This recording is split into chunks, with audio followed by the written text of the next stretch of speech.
c'est faire procéder à un tri d'une benne ou d'un échantillon de déchets afin de visualiser ce qu'il y a dedans, ce qui est valorisable, non valorisable, suivant différentes catégories. Donc ça peut être du plastique, du combustible, biodégradable, voilà, suivant différentes granulométries, suivant différents protocoles, suivant ce qu'on recherche.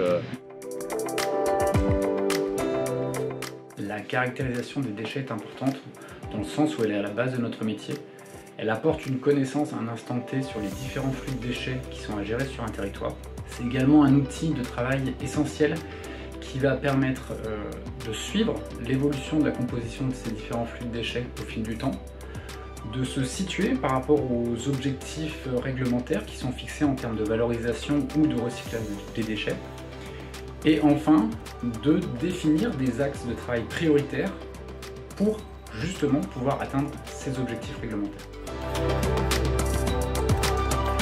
La Caraï de demain va pouvoir, avec l'intelligence artificielle, aider sur les caractérisations qu'on fait aujourd'hui, notamment sur la pénibilité et le nombre d'employés sur la caractérisation. Et on peut imaginer avec une intelligence artificielle, notamment avec des caméras, qui vont pouvoir être capables de détecter les catégories de déchets, leur granulométrie, et qu'on aurait moins à toucher, à trier à la main, etc.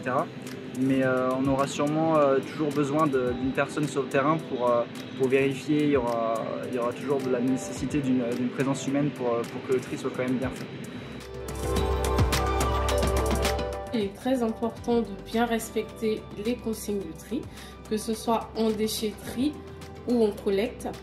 Cela a pour objectif de valoriser au maximum ce qui peut l'être, tels que les déchets recyclables et les biodéchets.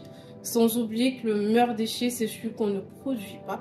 Et pour cela, il y a le tri à la source et le réemploi qui limite le gaspillage.